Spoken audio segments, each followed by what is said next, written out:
This is kind of a little bit more in depth. So those of you who come to the yoga classes, I usually give a talk at the beginning.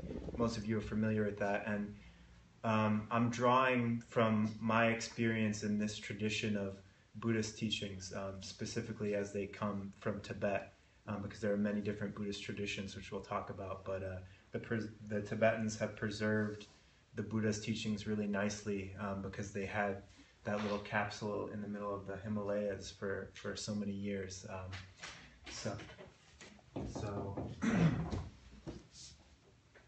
that's okay. It's okay.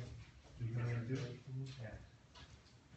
There's stuff to sit on in that closet around the corner to the right, and we also have chairs if you prefer a chair. There's like blankets and buttons and stuff. Anyway,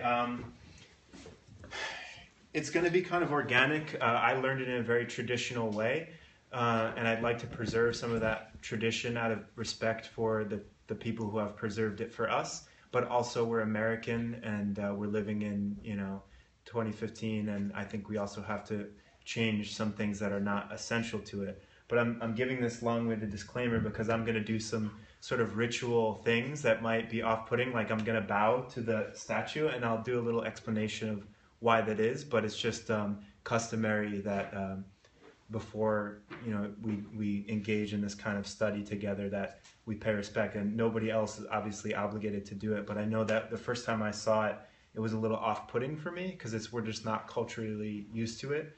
But anyway, that's that. Okay, so and I'll give a little explanation.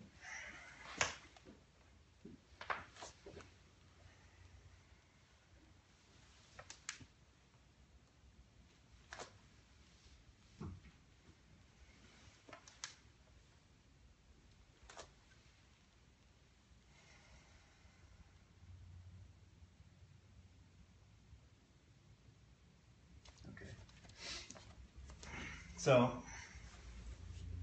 it's just a statue.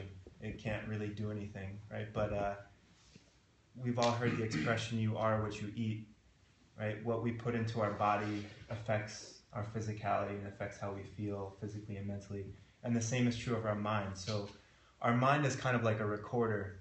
And we'll talk more about this, but how we observe ourselves behaving and thinking and speaking, as we've all heard if you've been coming to the yoga classes, affects how we identify ourselves and how we feel and how we experience the world. So the idea here is I am going to, in my mind, hold this ideal or this archetype of what enlightenment or perfection, perfect happiness and freedom is, and just say, for now, I'm going to say this statue for me represents that. But it could really be anything. It could be a scene from nature. It could be your archetype. It could be Gandhi. It could be your grandmother. Somebody who for you feel like embodies something sacred, something profound and holy. And then you observe yourself bowing to it. Is like making a very powerful impression in your mind that means something to you. And what does that do then to your consciousness over time? What does that do, right? It's just like if you eat healthy food all the time versus junk food all the time, eventually it has this cumulative effect. And that's the idea, and we're going to talk lots about it because that's what the whole course is about. How do we bring about the cumulative effect of Buddha-ness or enlightenment or happiness or awakening? So that's what that's about, and I'll be doing that. And if anybody wants to do it or wants to learn more about it, you can talk to me later. Next thing we'll do is an offering. So it's like one thing, I'm paying respect by bowing, and then we're going to do what's called the offering of the mandala, which might or might not be in your reading. Open your binder and see if the first offering the mandala. Okay, so there's a mudra or a hand gesture that we do when we do this. So take your hands and you're going to cross your middle fingers like this if you want to try, and nobody has to. Okay, this is just, your ring fingers go up like this, and then your pinkies cross. Okay, and your index fingers touch the tips of your middle fingers. You guys lost? Yes. Okay. It should look like this. So middle fingers cross, and then hook your index fingers around your middle fingers. Let's do it like that. So you're kind of locked in. Everybody with me? Like this. Cross, hook, touch your ring fingers together like this. cross your pinky fingers, and then then thumb and pinkies touch. Don't worry about it. It'll become more natural over time. It should look like this. And this is representing a few different things, but in traditional ancient Buddhist cosmology, there's a central mountain at the center of the world and 4 continents surrounding it. And for all you yogis out there, a deeper level is representing the heart chakra around the Sushumna Nadi, the central channel here, okay? So maybe I'll start in English to ease us into it, but we can do it Tibetan, and it's got like a little tune to it, but anybody who wants to recite along can. Here is the great earth, filled with the smell of incense and covered with a blanket of flowers. The great mountain, the 4 continents, wearing a jewel of the sun and the moon. In my mind, I make them the paradise of a Buddha and offer it all to you. And by this deed, may every living being... I forgot. What's it say? Experience the pure world. Idam Guru Ratna Mandala Kamnirya Tayami. So then you give it all away. You turn your hands out like that. Okay, and then I'll do the Tibetan real quick, and it's got like it's got a few different melodies, but this one is the one that we usually do.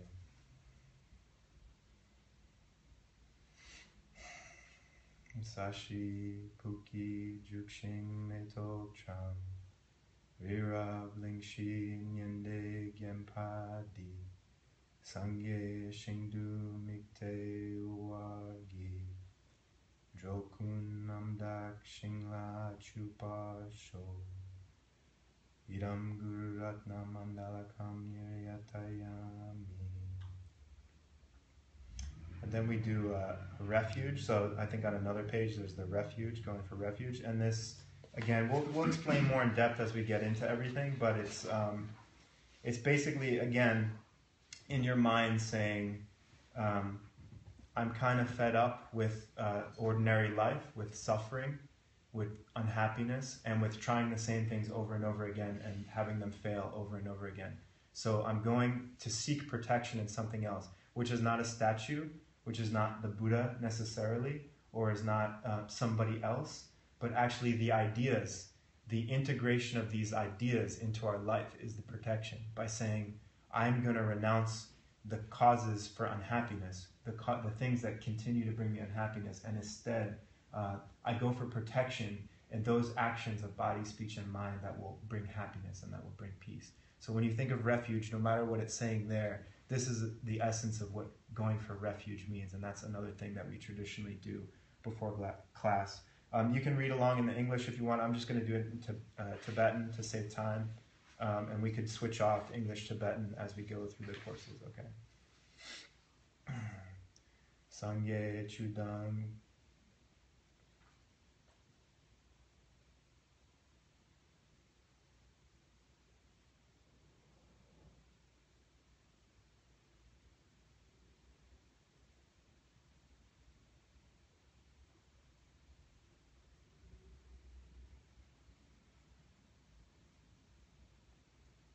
We're not going to sing it, okay? We're just going to think about it in our mind.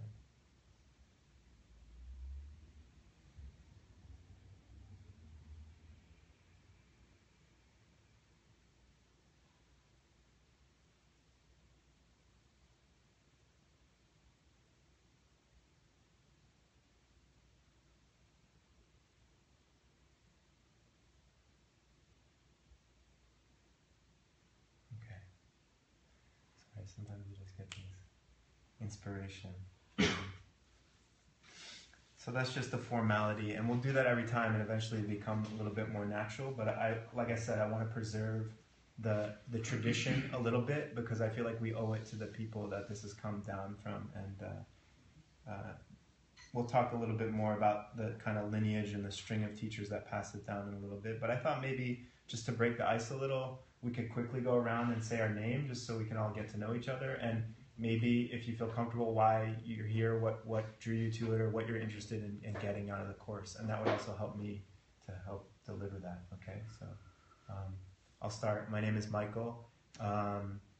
I've been studying Buddhism in general since, I guess, formally 1999, but I remember my first experience of meditation, taking martial arts as a little kid in kindergarten. And I think something even way back then, it was like a spark in me. So then fast forward, I got in touch with these specific teachings and ideas, and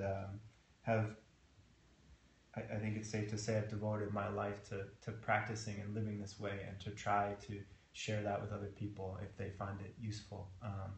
So I took there are 18 core courses of the ACI course with a few different teachers, and completed them, and kind of as a way to pass it on, I'm starting from one for you all. So hopefully we'll get to 18. That's all. Do you want to go? Sure. Hi, I'm Dee. I'm here because when I met Michael in 2012, I was going through some really crazy life crises. Michael came to my house and taught me how to meditate for free. So he's been my teacher since, and I have been really inspired by the teachings of Tibetan Buddhism, and I'm super excited about Michael beginning this course tonight. I'm Doug, and I've been coming here for a little over a year, and as I said to you, I can't figure out why I like yoga so much, so I'm going to try and figure out why it is. And it's a whole world that who knew? Yeah. So I'd like to understand it a little better. Okay, perfect. Tina? I'm Gina. I'm a yoga teacher, mom, a lot of things, but I second what Dee said totally. I'm totally excited to be here with Michael. And I've been really connected to, the theory behind yoga practice in general. So I'm really excited to explore more. Awesome. Thank you. I'm Tim. I'm a student of mystical Kabbalah, and sort of I like to pursue all paths to enlightenment, and find places where there's confluences, where they dance with each other. So I hadn't had an opportunity to learn from Buddhism, any of it. So I mean, I know Neem Karoli Baba. I don't know if you're familiar with him. That's the majority of my teachings that I bumped into, but that's sort of, a wide range. So this is something I'm excited for. Perfect. Thanks for coming. Yeah. My name's Anthony. I've always been interested in Buddhism and yoga, and just decided to take the plunge there. How did you find out about it? I'm curious. Warren over here. Oh, awesome. I'm Beate, and if that's a little too difficult, B is just fine. It's in W B, it's Hindi or something. I've been coming to the yoga house for a couple of years, a little less frequently more recently because of travel and stuff, but hopefully I can come more again. And I've been quite intrigued, and I've been reading the Principles of Buddhism, I've been attending lectures and different types of other programs that the Tibet House offers, the retreat as well. But I certainly look forward to perhaps learning something that allows me to establish a baseline, which I don't think I have. Yeah. I just look forward to it. Great. Thanks for coming. I'm Frances, and I'm here because of my daughter Georgie, who comes here to practice yoga, and I'm curious and want to know more. Perfect. Yeah, that's great. Thank you for coming.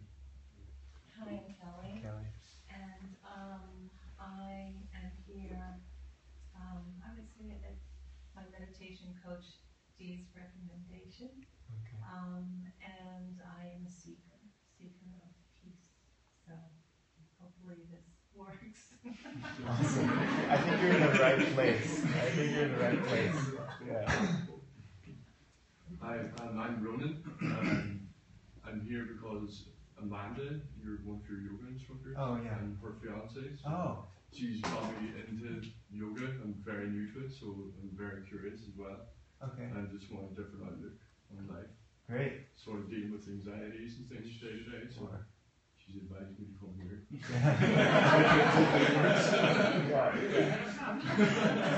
Oh, that's great. That's great. But yeah. Thank you for coming. Nice to meet you. Yeah, likewise. Hi, I'm Mary. I teach teacher at the yoga house. Been reading about Buddhism for years, been trying to practice it in small ways in my life and professionally. And so happy when I found out you're doing it. Oh, So excited. great. Thanks for coming. Best way to really learn more. Yeah. Experience. Thank you. I'm Steve. I live down in Westwood. I started practicing yoga up in Nyack in the 90s, on and off of that. But through the years, I've just realized a certain spiritual side of my life, and I'm curious about living life this way. Mm-hmm. And as I get closer to it, or the more involved in the spiritual side of my life, I'm being drawn towards Buddhism. I want to understand it. Great. Thank you for coming. Jane? I'm Jane, and I'm here to study Buddhism. But I'm glad that there's other people with me, and Michael's here teaching, and we're just like trying to learn it by myself, which is, challenging and lonely. It is. Thank you for coming. My name's Lauren. I think I started reading, my friend recommended me a book on Buddhism probably like 5 years ago, like before I started practicing yoga really, and it's called Zen Mind, Beginner Mind. Oh. Yeah, it was like, and like it took me like a year to read because it's so dense, but like I started to try to like, my mind actually started to change because of it, and but like I've gone through periods of my life where it's really easy to implement lessons from what I've learned, and certain times where it's really hard, but I still remember that I should, and that's a real part of me. So I want to try to learn, and then it's kind of like you jump between yoga studios and yoga teachers with different ideas, and it's really hard to get like a grounded like idea of what like how it's taught in like a thread like way, Yeah. So I was curious like that it's such like a course, that it's like an organized course, and I really want to see like how it broadens from like a seat, I guess. Yeah, that's awesome, and I think that's, first of all, that book changed my life, and that's the reason I'm here. So that's kind of something we have in common. It's really interesting. Yeah, but yeah, it's I appreciate that about it too, and I think it's really useful because we have access to so much information, spiritual information, and information in general, that it can be crazy. So it's nice to have maybe a little bit narrow, not narrow, but like I'm just going to do this for now and see where that takes me. I'm Georgie. I've had some contact with some of this material, but sort of intermittently throughout the years. So I'm really excited to build a foundation, and especially here in this community, which I love. And just even practicing here for the last month more steadily has been really transformative and uplifting. So I'm so glad this is part of it. Great, thanks for coming. Thank you. So it sounds like everybody's got a little bit of background, but does everybody have just like kind of basic background about Buddhism, or some people have no idea? How many people have some background? Yeah. Okay. It's okay. I saw some people like here. So, I'll just try to give like a rundown of just the history. What is Buddhism? What are these statues we see? The heads everywhere. Now it's kind of like a pop culture icon, but what is it? Who was Buddha? And what is this ism? I don't think when he started he was like, I'm going to start Buddhism. It's never like that, right? It's just somebody who has an awakening or has some idea that is transformative to them, and then they start sharing that with other people, and then later it's like, you know what? Let's call this Buddhism. That's a good name for it. And then we start to get hung up on that. But anyway, Siddhartha Gautama was an Indian prince, born into nobility, and this is, I believe, 500 BC or so.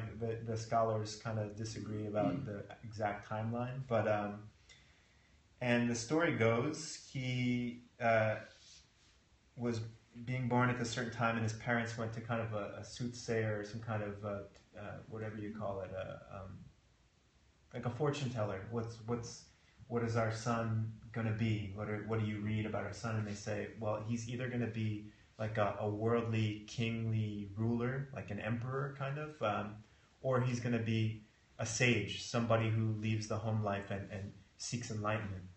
So his parents, as any probably parents would be, were kind of alarmed by this and said, well, we can't let him do that. We don't want him to be some kind of weirdo renegade. We want him to uphold our tradition of being a king. So we're just going to keep him in the palace, right? Keep him in the walled palace and just make sure that he's only exposed to pleasure, that he doesn't see the real world, but that he's only exposed to things that are agreeable to him. You know, he had access, obviously, to all the best stuff, all the best material of the time, all the best food,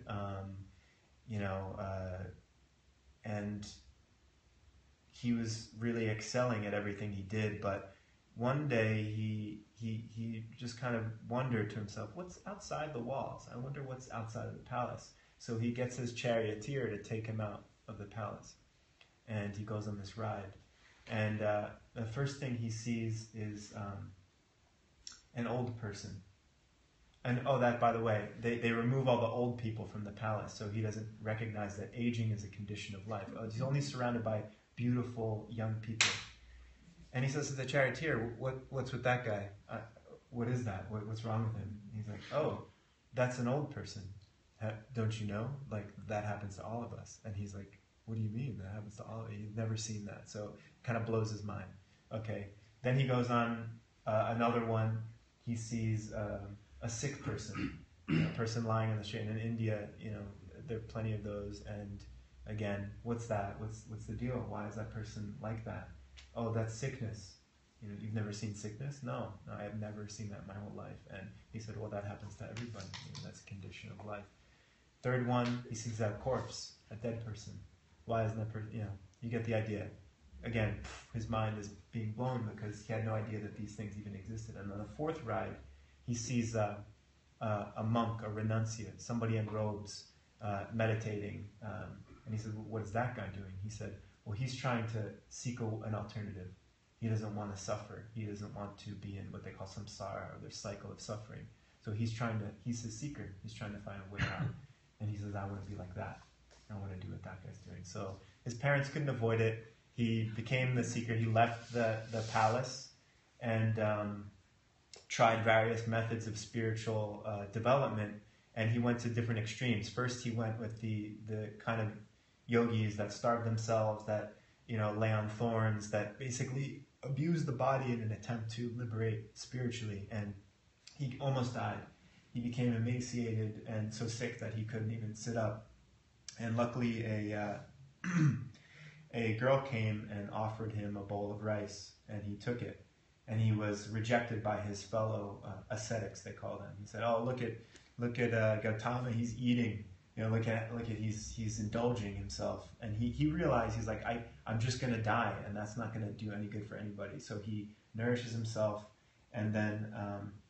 But he had learned some things from these guys. He learned how to meditate and to quiet his mind. And he goes to the Bodhi tree. Maybe some of you heard this story. And he said, I'm not going to move from this spot until I attain enlightenment. And there under the Bodhi tree, he has an awakening, a realization, and attains enlightenment. We'll talk more about what is enlightenment and all that later. But that's the idea. And the rest is history. He taught, I think he was around 35 at that time. And I think he taught for around 50 years, died in his 80s, and taught many different things for different people. He was a very skillful teacher. So there's a vast canon of the Buddha's sutras, what they call sutras, the word of the Buddha. And then it started to disseminate through the region and gradually spread into other parts of Asia, into Tibet. And the Tibetans, like I said earlier, were really great at preserving it. It hit Tibet, and then it was like a pressure cooker, right? All the mountains around, and it was cold, so everybody's inside or meditating in caves. There's a big tradition of debate, and they made a lot of woodblock carving so they could print the books, and they kept it almost kind of secret, but preserved it really well until the Chinese occupation. I don't know, anybody knows the history. And sorry if this is boring, but I'm just giving you a little, background. And then when the Chinese came, it kind of catapulted all this stuff into the world, because a lot of people didn't even probably know it was there. But then these Tibetan teachers started fleeing to the West, probably in the 60s and 70s, and that was one of the ways that it came to us. So here we are, and this is, we kind of start off probably 15 or 1800 years later in Tibet with a teacher named Je Tsongkhapa. So if you're taking notes, I would write this down, Je Tsongkhapa. And if anybody has questions, feel free to stop. I hope this is a little bit fun. Sometimes it gets dry, it gets a little academic, but every once in a while, it feels that way, but then you sort of come into a clearing.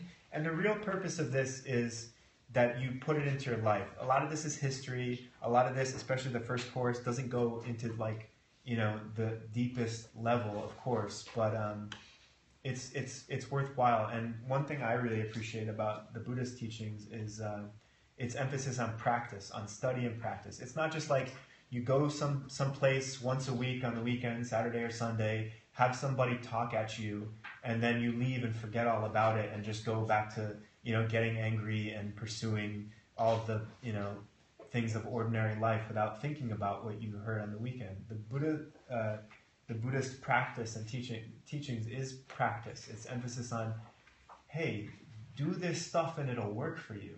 I'm not saying believe anything. In fact, one thing I really appreciate about the Buddhist teachings is what he said to his students was, don't take a word I say for granted. Don't take it at face value. Don't believe a word I say. Could you imagine? That's a powerful statement, right? Here's this guy. He's got thousands of people following him. He says, don't believe it. You have to test it like a piece of gold. Be like a scientist. Figure out if it's true. If you don't do that, it won't take root within your own heart, within your own mind, and it won't do you any good. And the next guy who comes along and said, no, I have the answer. Try my product. Everybody will just flock over to them if we don't prove it to ourselves. So I encourage you to do the same. Take everything with a grain of salt. And there's a strong tradition of debate and contemplation, especially in Tibet. So I encourage you to do that in your own mind, and maybe we'll have a little room for that during class too. Anyway, Je Tsongkhapa.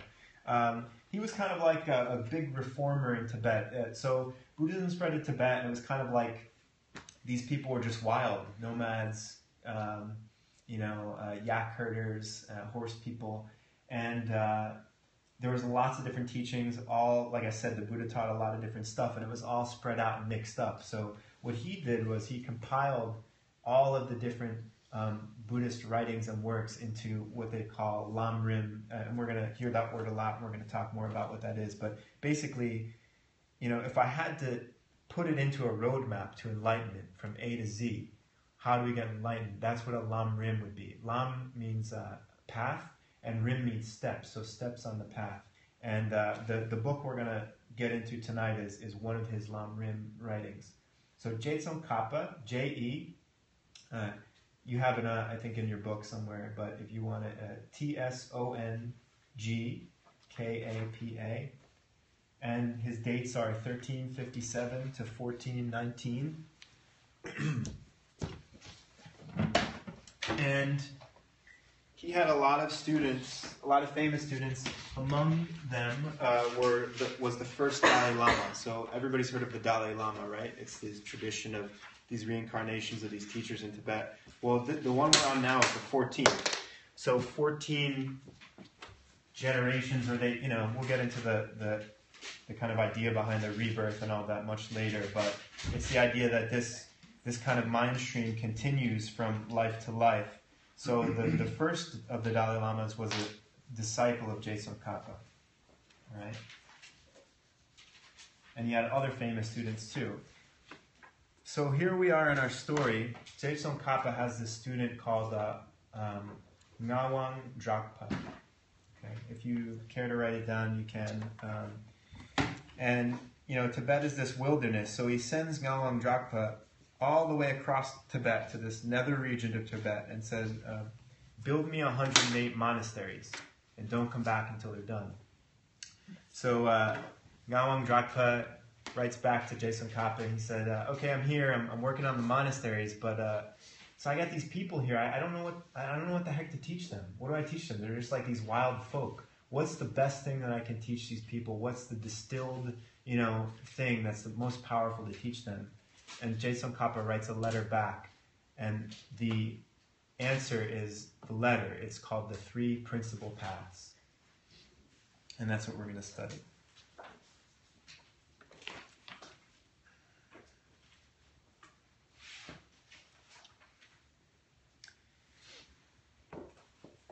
The 3 Principle Paths. By the way, there's a book called The Principle Teachings of Buddhism with the same name of this course. And I think it's written as the author is Je Tsongkhapa, which has the original letter, and then it's got a commentary by a much later Tibetan teacher kind of explaining it all. But anyway, these verses in the letter are an explanation and a whole teaching for Ngawang Drapa to give to the students that he was having in that place of Tibet. But let me just rewind a little bit. This is the shortest, this is a Lam Rim, a Steps on the Path, because it contains the whole path, like I said, from, I want to get enlightened to the finished product, enlightenment. And it boils it down into these 3 paths. But Je Tsongkhapa was a prolific writer, and he wrote what's called the Lam Rim Chenmo. Just for all, you don't have to write every single piece of this down, but just a little overview in history. The Lam Rim Chenmo, I believe, is about 1,000 pages. You can get it now translated in English. It's 3 huge volumes, so it goes into a lot of detail. But again, it's a Lam Rim text. What do I do? What are the steps to Buddhahood? But then he realized, not everybody's going to be able to digest that. So he wrote a series of increasingly shorter and more simplified versions of the Lam Rim. He wrote a 200-page one, a 10-page one, and this is the shortest one that he wrote, the letter to Ngawang Drapa, and it's the 3 Principle Paths. Okay. 14 verses. So what are they? What's a path? Let's talk a little bit about what a path is. We might think about a path as like the whole thing, right? Okay, I'm on like a spiritual path, like this road going somewhere. And that's a valid use of the word, but the way they're talking about it here means something very specific in this tradition, which is it's a realization in your mind. So it's something happens in your mind that clicks you over into a different way of thinking. And this is all throughout Buddhism. It says that, like I said before, we can't actually make progress just by reading a book or just by deciding something or because somebody says something to us or by saying some magic words. Something's got to click deep within us, right? It's got to almost disturb, it does have to disturb our ordinary way of being. And that might be one way to think about a path, a lam, they call it. So these are the 3 main realizations that we need to have on our path if we want to become a Buddha or an enlightened being. What is an enlightened being, by the way? I mean, is anybody having this question? Like, what does it really mean to be enlightened? Why do we care so much? We're like halfway into the class now, and we're talking all this about enlightenment. Well, let's remember back to the sights that the Buddha saw in his chariot ride. Right? He saw then what was the content of his first teaching. So after he became enlightened, the first thing he said was, by the way, it was the guys who rejected him. His first students were the guys who said, get out of here. He meets up with them later after his enlightenment. They start to make fun of him, and he's just like, don't even. I'm the Buddha, okay? You guys don't get it. And they sit down and they shut up because they could tell there was something about him because he had these lams, he had these realizations, and it was unmistakable. He had this aura and this light about him. So the first thing he said was, life is suffering. Guys, you know what I figured out? Life is suffering. Life is hard. There is pain. How do we suffer? What are some ways that we suffer? We're born, and we'll talk more about that. Some people say the miracle of birth, and yes, it's pretty miraculous, but has anybody ever been to a birth? I know you have, right? Yeah.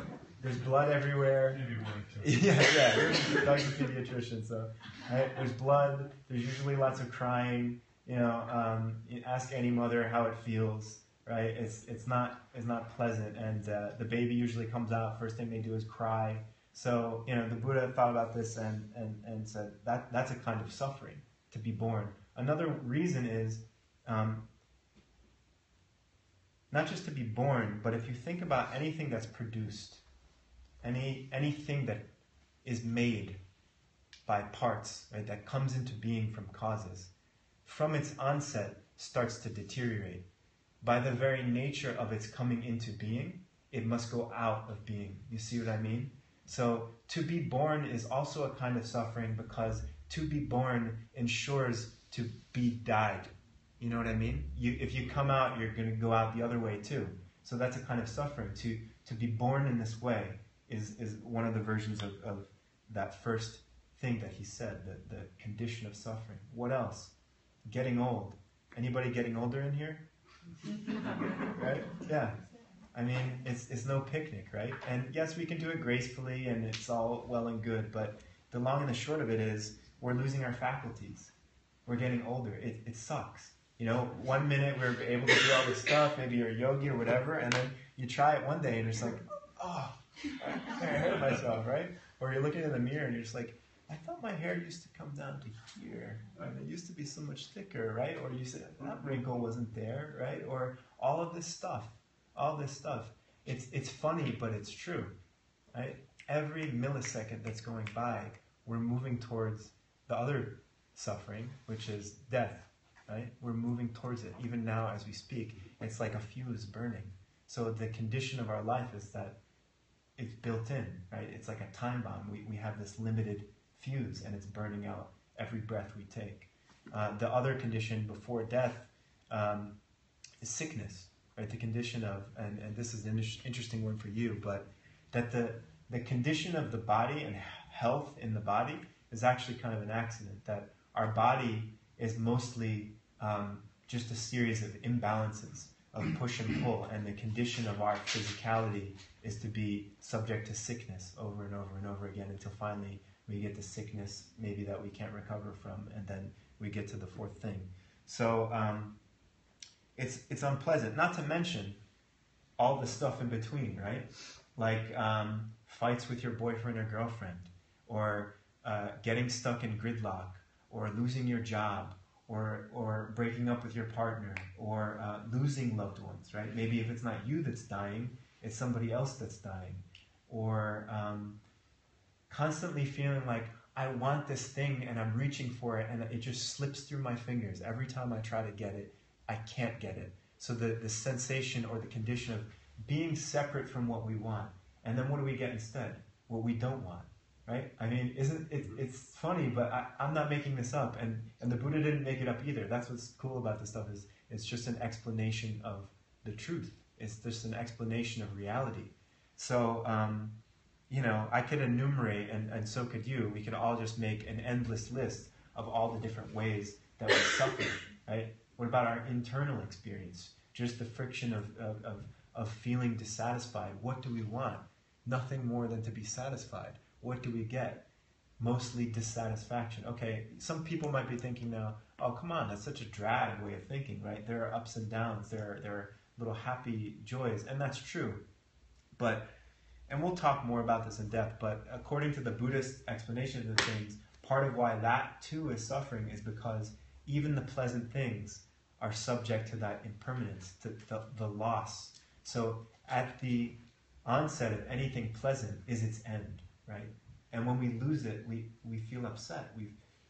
We feel a sense of loss. It's just like, you know, this is an interesting one for me that I noticed. It's like subtle. I've never heard anybody talk about it, but I love sweets. Some of you might know, I don't know, maybe somebody else likes sweets. But if you leave a sweet in your mouth, or if you eat a sweet, and then you pay attention to your tongue, like a couple minutes later, what happens? It becomes sour, right? I don't know. Everybody's like, no? No. Anyway, that happens to me. Like when I eat a sweet and I try to pay attention to what happens to my tongue after, like even the sweetness starts to turn to a sour taste, right? Anyway, I could go on and about that, but the idea is, if left just to nature, you know, what the natural condition of things is, we're going to go through all that. So the Buddha, what he did when he said, I don't want that, I want to seek an alternative, was liberation from that kind of pain. There's got to be a way out. Right? Why are we trapped? Is it true that we're trapped? I need to find out, you know, and he did find out, and the idea of enlightenment is that the condition of mind, the realization where your mind shifts and you're no longer subject to suffering, the ordinary condition of suffering that we experience in life. So I'll go on to talk about the other three things that he said, and then in a little bit we'll take a break for some snacks. But so life is suffering, and if we stop there, we could all just go to the bar, right? That'd be pretty depressing. Or my teacher used to say, I understand people that commit suicide because they get the first thing, but they don't hear the rest. They just say, life is suffering. Man, what am I doing here? Why bother, right? And they jump out a window or they overdose or whatever they do. But the second thing he said, good news, is it has a cause. Suffering is caused, which implies what? Yeah, if it has a cause, right? And if we can get to the root of what the cause is, it's very scientific, right? What's the cause of the disease? How do I eliminate the cause of the disease? The disease is we're suffering, okay? What is the cause? And maybe we won't go so much into the causes, but ignorance, misunderstanding of things, and we'll talk more about that, but just for general, just to give you something to write down. A misunderstanding of reality. Right? A synonym for Buddhism can be realism. I don't really care if you bow to the statue with the bump on the head. I don't really care if you mumble Tibetan or even do mudras. And I don't think the Buddha cares either. This is about what's reality. What is the truth of existence? And how do we trigger this experience of freedom from the reality of suffering? Okay, so I don't know why I got off on that, but anyway, I feel like that's useful. It's not about like, okay, I'm going to join a club, right? Or I'm going to go to this temple or that temple or wear this kind of clothes or that kind of clothes.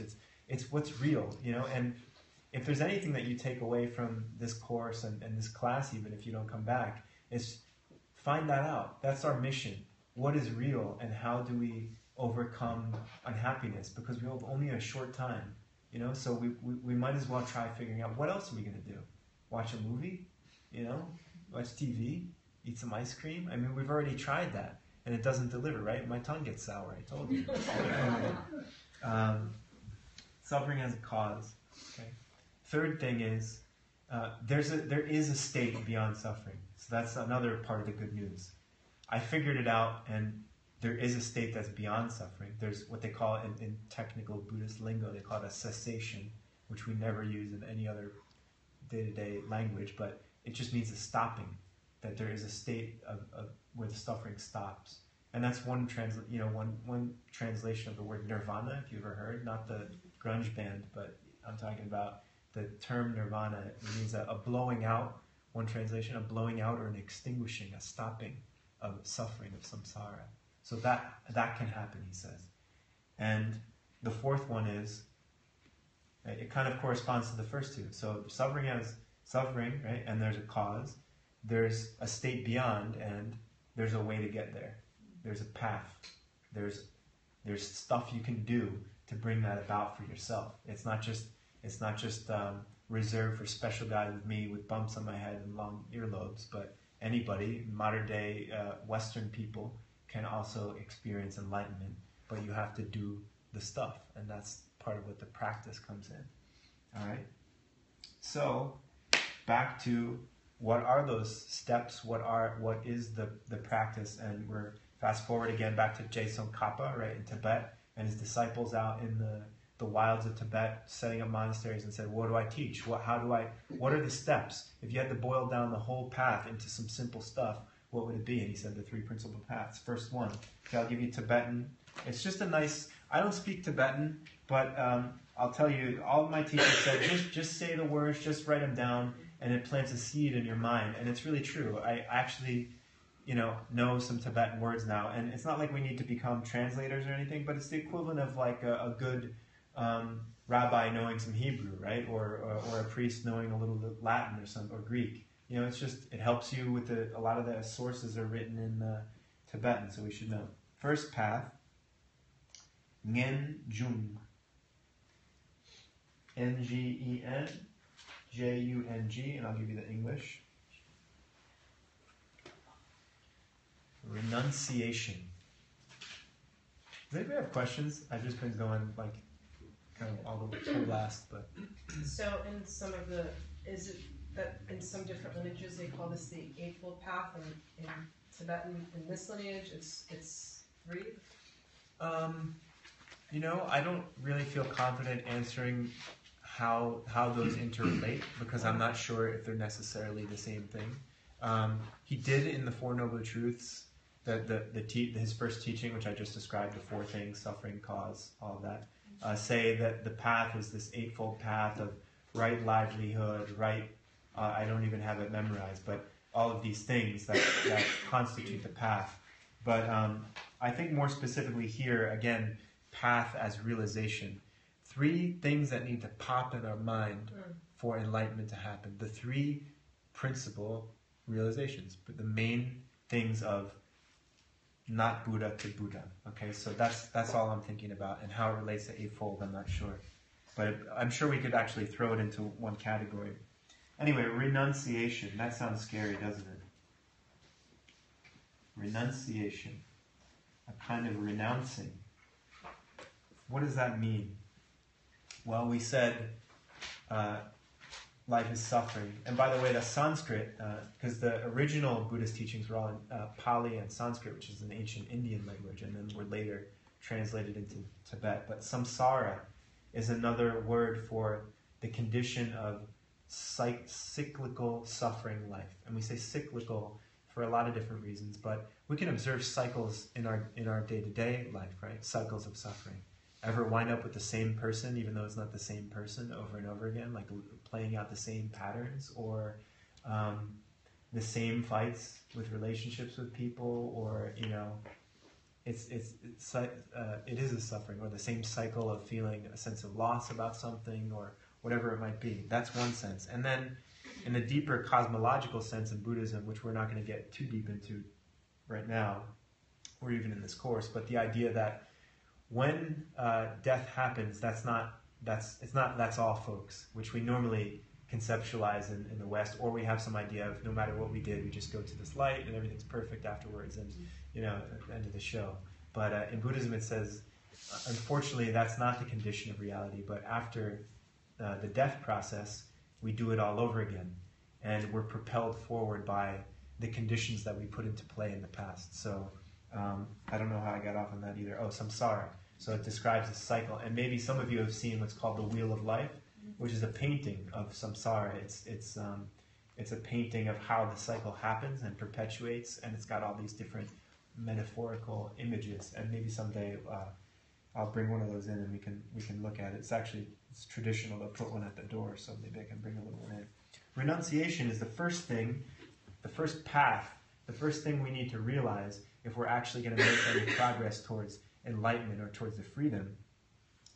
Anybody have an idea it's sort of self-explanatory, but anybody want to take a guess at that, or what is renunciation? What do you think the first thing we would have to do?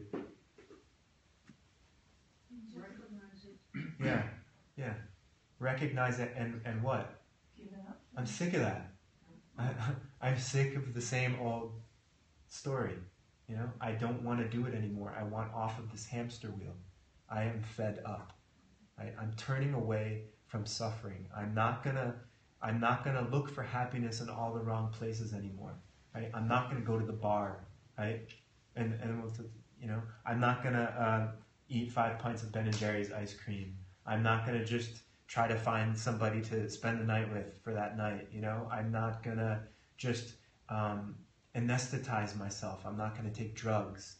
Not to say that we, medicine. I'm not talking about that, but usually we're just trying to dull the sensation, and in the process of doing it, we're just putting another spin on the wheel.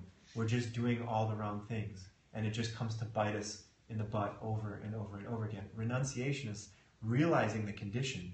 We have this aha moment where we're just like, this sucks. And I don't want to do it anymore. I want something else. I want something different. I want peace. I want freedom from this, right? So you have this attitude. Did anybody have a question? Yeah. I feel like a danger of this idea can be and I've struggled with it a little bit, is like the difference between making rules for yourself and actually feeling being for example, I'm not going to go to the bar. Sometimes when you feel like you want to do these things, like, you know, in your mind, like, that's something that's, like, not healthy for me to progress as a human, but like, but like, I guess the practice of it that, like, I haven't really, like, hasn't clicked is like, even though you maybe have felt these things before in a pure way, like, I don't want to, like, it doesn't lead to anything new by, like everything you just said. Yeah. But in the times where you, like, feel like, like, screw it, whatever, like, what is the practice to sort of, like, bringing yourself back to your center, I guess, and, like, and not just not going to the bar, not just not eating meat, or not just whatever because you previously made that rule for yourself. You know what I mean?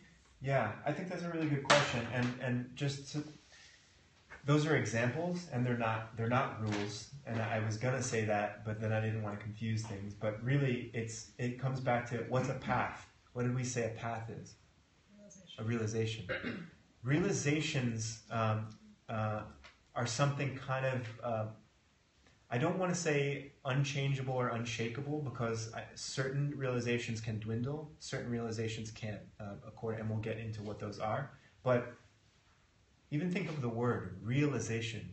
It becomes real to you. It's like a revealing to a certain point where it's like, I'm not going to do it anymore because I know. It's like... I don't know, it's like, you know those animals that they hook up to like a buzzer or something, like an electrode, and if they keep doing a certain behavior, they get buzzed? Well, like after a certain amount of time, they stop doing it because they're like, you know, oh, that's right, I get buzzed when I do that. It's the same thing with us. It's like you have the realization that leads to pain. And it's really, I'll give it like a definition of renunciation because now I've just been dancing around it, but really they say it's where you turn away from the things of samsara, or like the temptations of samsara, because you want something deeper, because you want deep happiness. And it's okay. Now let's talk about that a little bit, because that can mean, well, does that mean we all have to become monks or something like that, or does that mean I shouldn't get married, or I should never go to a bar? Or something like that, and that's not practical, and that's not what we're talking about. It's an attitude, it's a path, right? A realization. So it actually, there are probably people who are monks who don't have a path. They're just wearing some robes. Maybe they took some vows. You know what I mean? And then there could be somebody who you think appears to be a certain way. Maybe they're hanging out at a bar. Maybe they seem like somebody who doesn't have very much spiritual anything, but we can't actually ever judge anybody because we don't know what realizations they might have had. So, hold on a second, let me just finish this thought. So it's an idea, I would say, more of an attitude towards the world, which is, even though I might enjoy this movie or this ice cream or something, I'm not any longer going to mistake it for something that's going to satisfy me, really, right? Of course, go see a movie. Spend time with people you love. Eat some ice cream, listen to good music. Enjoy it with the realization that this is not what happiness comes from, right? Have a job, right? Nobody's saying be a bum or, give everything up. And it doesn't have to look like the Buddha's life. A lot of time, I made this mistake early on, thinking, I used to shave my head like, you should see my driver's license, it looks really scary. Thinking like, okay, I'm being spiritual now, I'm buzzing my head like a monk or something. No, it actually has much less to do with the outer trappings and everything to do with what's in our heart. You don't even know if the homeless person on the street is a bodhisattva. You really don't know. And as you get deeper into this, that becomes more important to think about. But anyway, was there something else? Sorry, I can go on a tangent. But these types of things, like shaving your head or whatever it may be, or like having a little bracelet, put a head on it or something like that. I think it's, in a way, it helps to perhaps guide us along this path, not like the path here, but our own, way of trying to find out exactly what these realizations are and what it means to us. And they might just be reminders in a way. And they might be tokens of helping us along somehow. That's how I see it. Sure. I think it may change. Right. I think it comes down to attitude, right? Our motivation. It's funny that you said that because so I have an altar at home, and lately I haven't been meditating in front of it because it's my wife's sleeping in the morning. It's in a room. Long story. Anyway, but before class tonight, I was like, I'm going to sit in front of the reminder, like you said, and for me it was really powerful, and I had the same thought. So don't get hung up in what I'm saying as being anything absolute. I'm just trying to explain that renunciation is an attitude, and whether you have robes or not, whether you have malas or not, whether it's a Buddha statue or a picture of your grandmother, it comes down to the realization in your own mind, which you can't really put any kind of, physical thing on. However it manifests for you, the real renunciation is in here. Yeah, some people have real renunciation and say, I'm going to become a monk. Good for them. But it doesn't mean that a lay person can't have renunciation, and it doesn't mean that a monk or nun automatically has it. Jane? So sometimes I'm thinking that I shouldn't do something, and I'm like, I'm going to stop. I'm not doing that anymore. And then I have the pleasure of watching myself do it again and again. And I feel like, it's like a double-edged sword. It's like, you shouldn't be doing that, and you're doing it. Look how bad you are now.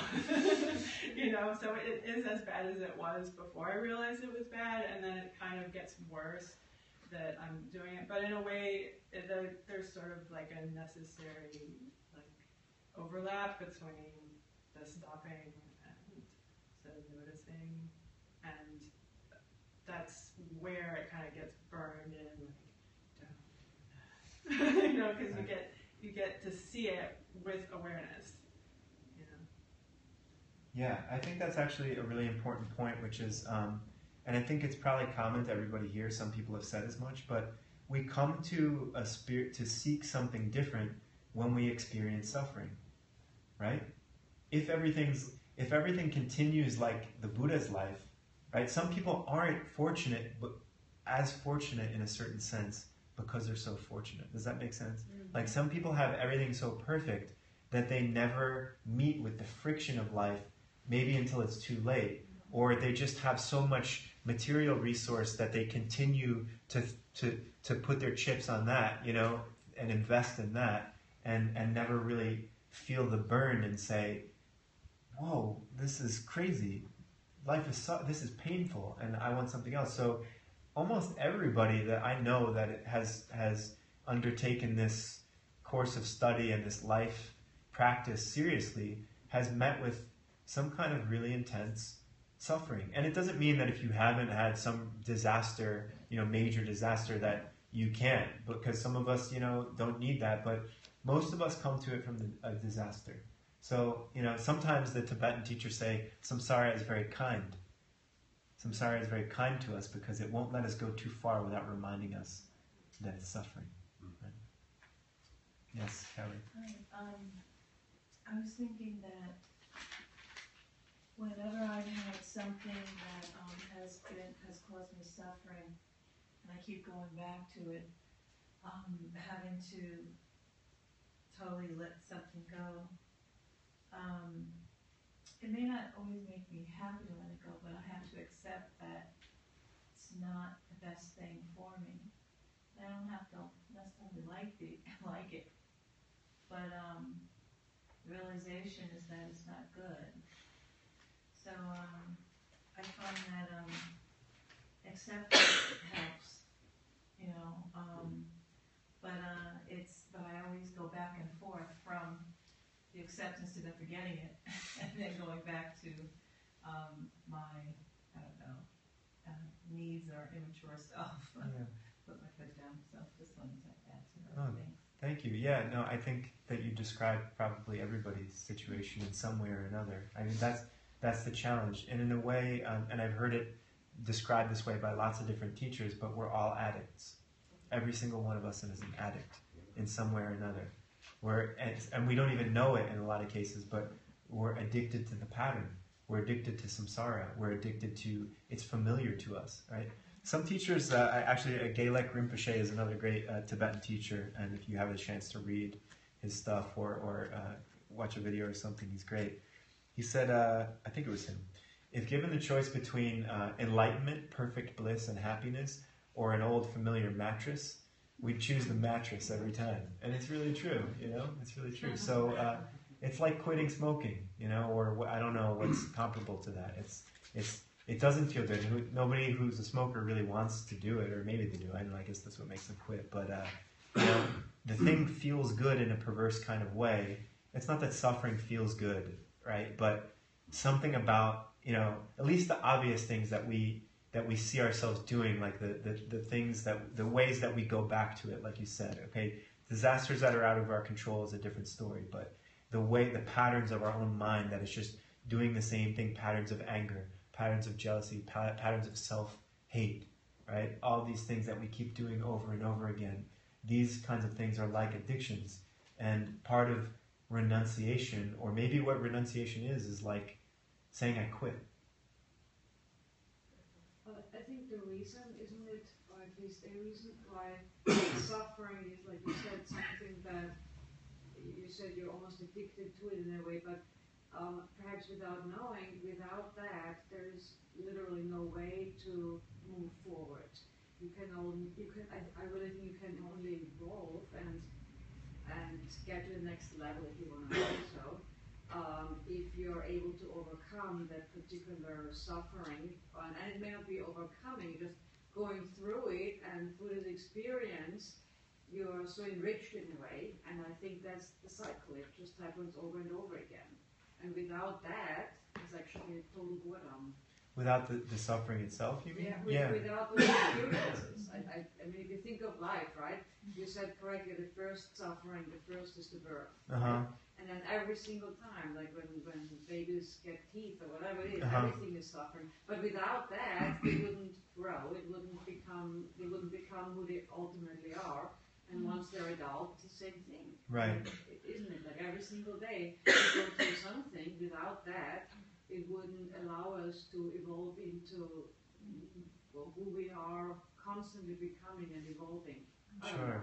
It sounds like you have a lot more paths than a lot of people. It sounds like you have a lot more realization. No, I mean, that's perfectly right, and I think that's very evolved. I think the condition of many people, and maybe even you or anybody who's heard this stuff over and over again, is that that's not the case all the time, and oftentimes we're kind of sleepwalking and just feel like we're being pummeled by life, and we have no resources, right? That's why we have to sit down and we have to have these types of, workshops and teachings to come to remind ourselves again on it. Of course, I don't think so like every single day. Right. That really is like shitty, and I'm like, oh, how great! Of course, it doesn't happen. Right. But if I sit down and I have this dialogue, I know it makes me richer. Right. That's why we're all here. No, it's perfect. So we got the first path down. It is now 8:05. We're supposed to end at 9. There are snacks. Do you want to take a 10-minute pee and snack break, and then we'll try to knock out the last 2 paths after the break? Does that sound good to everybody? Yeah. Okay. Maybe we should pause it, and then we could just we'll do another segment and call it like Class 1B or something like that.